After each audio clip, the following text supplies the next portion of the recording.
وإذ قال لقمان لابنه وهو يعظه يا بني لا تشرك بالله إن الشرك لظلم عظيم وإذ قال لقمان لابنه وهو يعظه يا بني لا تشرك بالله إن الشرك لظلم عظيم.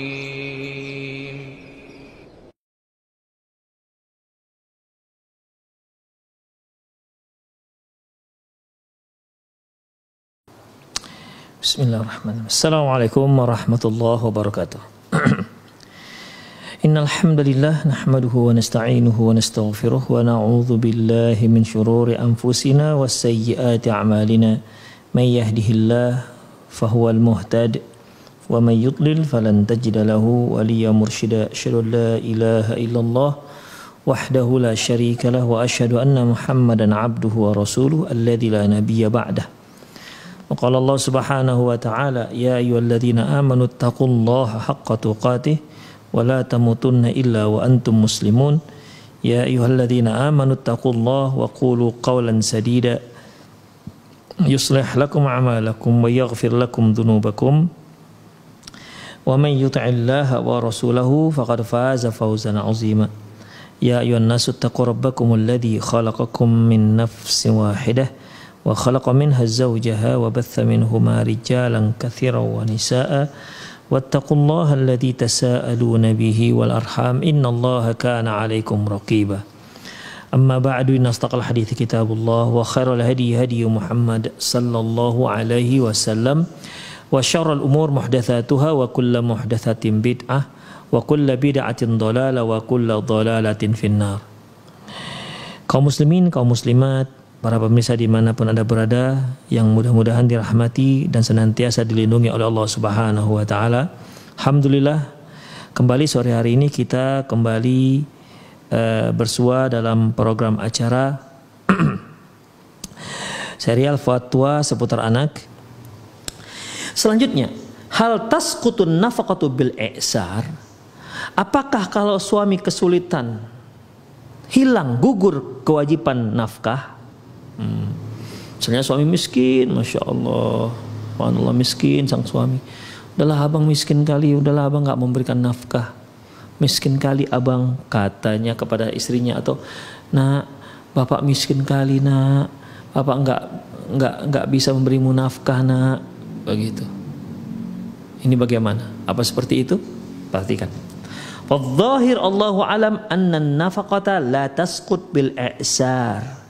Zahirnya Allahu alam bis-shawab bahwasanya nafkah itu enggak akan gugur kewajibannya dengan karena alasan kesulitan. Maksudnya kesulitan ekonomi. Walakin idza kana al-ab qadiran 'ala al-kasabi yufridu 'alaihi fayaktasibu wa yunfiqu 'alaihim. Hanya saja seorang ayah apabila dia mampu untuk berusaha, mampu untuk bekerja, maka dia wajib untuk bekerja untuk menafkahi keluarga mereka, untuk menafkahi anak-anaknya.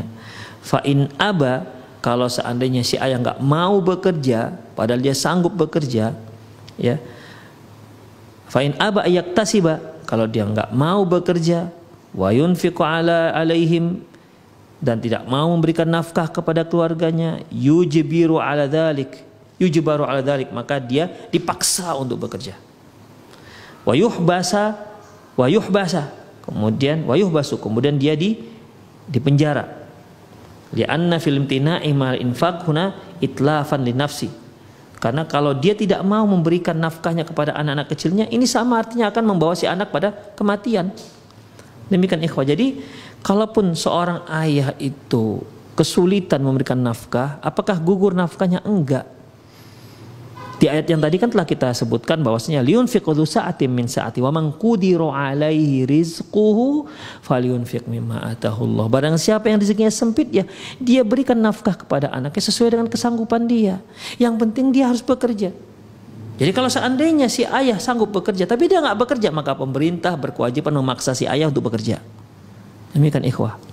Jadi di sini sebenarnya nafkah itu nggak ada gugur-gugurnya, tetap wajib sesuai dengan kemampuan. Demikian. Yang penting seorang suami itu harus bekerja, ya. Walaupun dia nggak punya kerja tetap, yang penting dia tetap bekerja, ikhwah.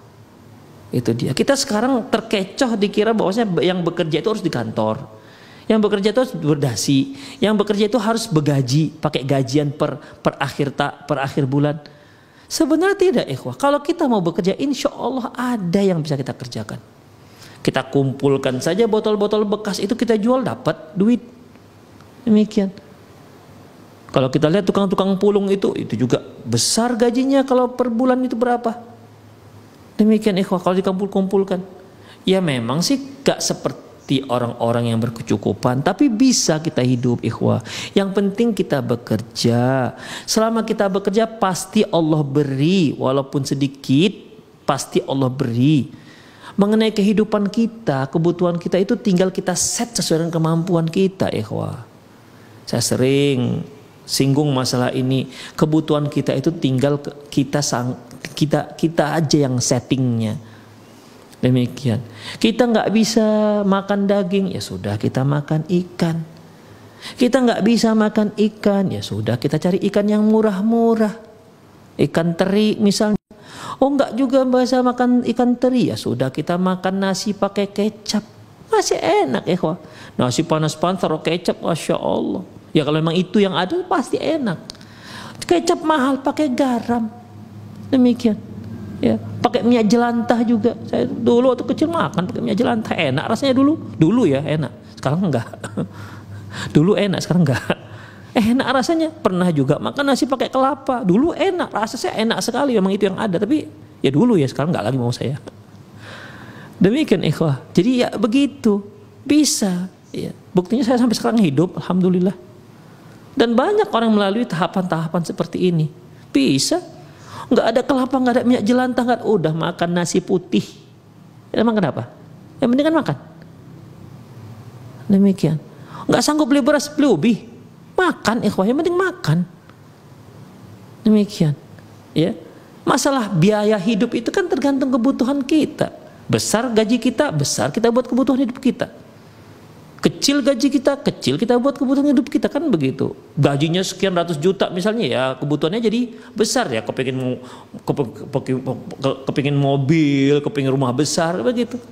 Ketika dia semakin kecil, ya dia harus kecilkan juga kebutuhan dia, jangan sampai besar pasak daripada tiang.